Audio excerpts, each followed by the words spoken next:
राधा वल्लभ श्रीहरि में दंडवत प्रणाम महाराज श्री। महाराज श्री, पिछले 5 सालों से जीवन में अंधकार छाया हुआ है, कभी भी सफलता नहीं मिल रही है। जीवन में आगे क्या करूं क्या ना करूं समझ नहीं आ रहा। सफलता किसे माना है आपने? महाराज जी, श्री जी मैं पढ़ाई पूरी की और मैंने श्री जी से कहा कि मैं अब क्या करूं। उन्होंने मुझे कुछ संकेत दिए थे कि आप सरकारी में जाइए और प्रभु की सेवा करिए। फिर सफलता नहीं मिल रही उसमें एग्ज़ाम में, और अब है। आप हमारी बात समझिए, आपको श्री जी ने संकेत किया और आप सफलता नहीं प्राप्त कर, दोनों बातें झूठी है ना, दोनों बातें झूठी हैं। आप सत्य को स्वीकार कीजिए। श्री जी के संकेत को आप जानने लगे। आप श्री जी के संकेत तो तभी जब आप उनकी मन की बात जान लेना, तो आप कितने बड़े सिद्ध हो गए।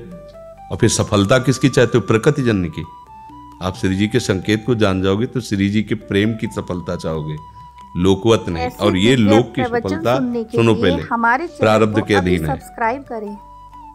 इसकी सफलता के लिए श्री जी से प्रार्थना मत करो, हमारी बात समझना। विद्यारण्य जी एक बहुत बड़े महापुरुष हुए हैं। उन्होंने अपने माता पिता को सुखी करने के लिए, धन प्राप्ति के लिए गायत्री अनुष्ठान किया। ब्राह्मण कुल में जन्म हुआ था। एक पुरस्चरण 24 लाख गायत्री होता है। उन्होंने एक पुरस्चरण किया, 2 पुरस्चरण किया, एक बार भी कोई धन की प्राप्ति नहीं हुई। आखिरी में उन्होंने संन्यास लिया। जो संन्यास लिया, माता गायत्री प्रकट हो गई। उनका अब इंद्रासन भी मांगो तो आपका, तो बोले अब क्या जरूरत है, अब तो वैरागी हो गया, विरक्त हो गया। माता पिता भी पधार गए, उनकी सेवा के लिए अर्थ चाहना। 23 पुरस्चरण किए, तो आप तब नहीं आए। तो उनका तुम्हारे अनंत जन्मों में ऐसे 24 महापाप थे जिनके कारण मैं नहीं आ पा रही थी। अब वो 23 पुराण से चरण से नष्ट हुए, पुरस्चरण से, और 24वां तुमने संन्यास लिया। तो अब आप जो चाहो पर, बोले अब चाहिए ही नहीं, क्योंकि अब सन्यासी हो गए, अब तो ब्रह्म प्राप्ति के लिए।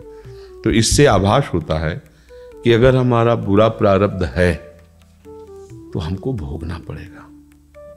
हम कितना भी प्रयास करें वो हमें, तो हम क्या करें इसमें जिससे हमें परम शांति हो? प्रभु के नाम का जप करते हुए उन पर दृष्टि लगाएं कि प्रारब्ध से हमारा भरण पोषण शरीर का भले, ये हमारा भरण पोषण आपसे होगा नाथ। तो वो एक ऐसे हैं जो आपके प्रारब्ध को भी मिटा देंगे। वो ऐसे शरणागत वत्सल हैं कि सब लिखा पढ़ी अलग कर देंगे।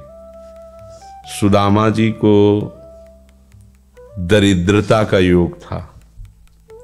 ऐसी दरिद्रता, कई कई दिन तक भिक्षा नहीं मिलती थी। ये जितने भी चरित्र हमारे लिए उदाहरण है। मांगने जाते थे तो मांगने से भी नहीं मिलता था, कई कई दिन। एक दिन उनकी पत्नी ने कहा कि हमारा आपका तो चरणामृत से भी गुजारा 2 दिन 3 दिन हो, 4 दिन हो, छोटे छोटे बच्चे तो मर जाएंगे ऐसे। कुछ तो उनका श्री कृष्ण के सिवा हमारा कोई नहीं। अब हम क्या कर सकते हैं? प्रारब्ध जब बिगड़ता है ना, वो कोई सफलता नहीं होने देता। तो एक दिन श्री रुक्मिणी जी प्रसाद ठाकुर जी को भोग पा रही थी, प्रभु ऐसे रोक दिया, उदास हो गए। तो उनका प्रभु ऐसी स्थिति हमने जब जब आपकी देखी, तो किसी भक्त को जब कष्ट होता है तब आपको ऐसे देखा है। कौन सा भक्त है और क्या कष्ट है? तो का एक सुदामा नाम के हमारे मित्र हैं, कई दिन से भोजन भी उनको, प्रभु आपके मित्र और मैं आपकी दासी, महालक्ष्मी का अवतार रुक्मिणी, आप हुक्म कीजिए, लोक लोक की संपत्ति वहां। बोले उसको चाह नहीं है, हमारे मित्र को चाह नहीं है, और चाह ना होने पर हम विवश हैं। अगर वो चाह कर ले तो सारी व्यवस्था हो जाए। तो बोले पैदा करो जाके चाह। बोले उनके हृदय में तो नहीं पैदा कर सकते, हम भी। ऐसी दिव्य प्रवचन जिस हृदय में भगवान का आश्रय और निरंतर चिंतन है, वहां माया की चाह नहीं होती। बोले उनकी पत्नी के हृदय में, बोले प्रयास करते हैं जाके। भगवान संत वेश में गए, भिक्षाम दे निकली। अतिथि का सत्कार करना गृहस्थ का धर्म होता है। हाथ जोड़ा और कहा हम असमर्थ हैं, आपको भिक्षा नहीं दे सकते। क्यों? बोले हम अपवित्र हैं, हमारे ऊपर सूतक लगा हुआ है। किस बात का सूतक? हमने एक पुत्र जन्मा है तो ठीक है, हम 10-12 दिन बाद आ जाएंगे। बोले नहीं, आजीवन अपवित्र रहेंगे। वैसा कौन सा? बोले दरिद्रता रूपी। विद्वान की पत्नी है तो ऐसे उनका दरिद्रता रूपी पुत्र का जन्म, अर्थात सीधे कि मैं नहीं दे सकती या देने योग्य नहीं, ऐसा न कहीं उनका मैं अपवित्र हूं।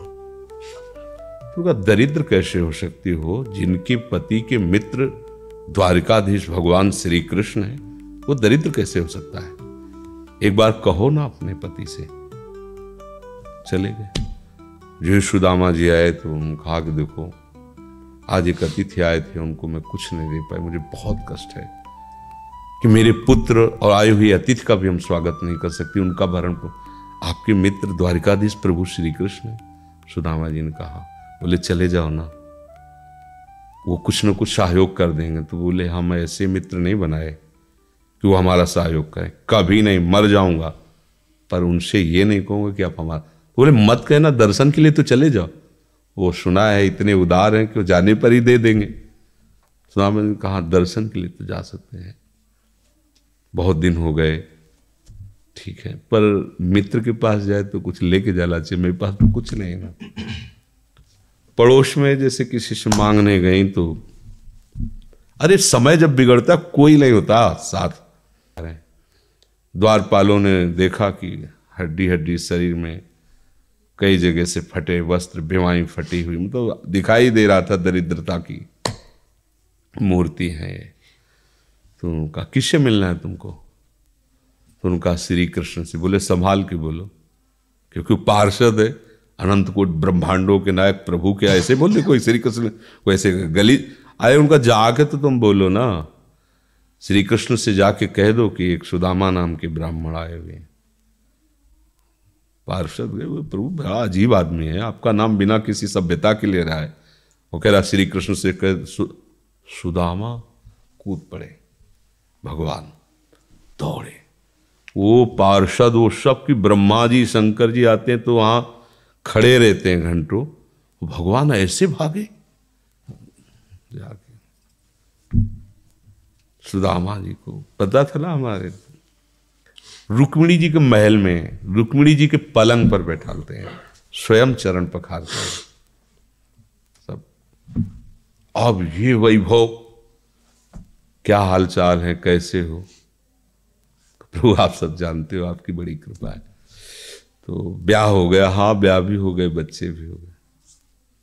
हमारे पास आए हो तो कुछ तो लाए ही होगे।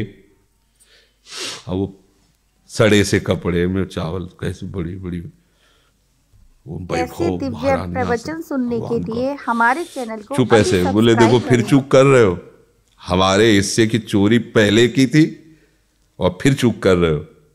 और उन्हें हिम्मत नहीं पड़ रही थी, इतने महामहिम प्रभु को कैसे हो तंदुल। भगवान ने ऐसे छीला, ओहो आज तक मुझे ऐसा स्वाद नहीं मिला। भगवान बड़ाई कर रहे, देखो रुक्मिणी जी की आंखों में आंसू आ गया उधर से। भगवान पकड़ लिया हाथ, बस प्रभु हम आपके सिवा नहीं रह सकती हो। भगवान तो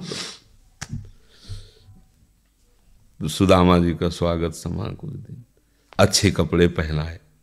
जब चलने लगे ना तो भगवान की तरफ वो देखते, मतलब कामना नहीं पर कि देखा पत्नी कह रही थी जाओगे कुछ न कुछ, चले प्रभु, हाँ ठीक, इधर से ऐसे चले जाना, हाथ भी खाली। प्रभु ने कहा देखो ये कपड़े जो है ना महंगे हैं, रास्ते में तुम्हें चोर बदमाश तुम अपनी पोशाक पहने इनको उतार दो। बोले बड़ी कृपा, कपड़े भी उतार रहे और रास्ते में सोचे देखो निगेटिवली सोच रहे, मेरे श्री कृष्ण मुझे कितना प्यार करते हैं। उन्होंने इसीलिए नहीं दिया कि दरिद्र कहीं संपत्ति पाकर मतवाला होकर मुझे भूल न जाए, मुझे कितना प्यार करते हैं। प्रभु के प्यार में मगन होकर सुदामा पूरी खड़ी जैसे द्वारिका। तो उनको भ्रम हुआ कि मुझे लगता है चलते चलते मैं पुनः द्वारिका आ गया।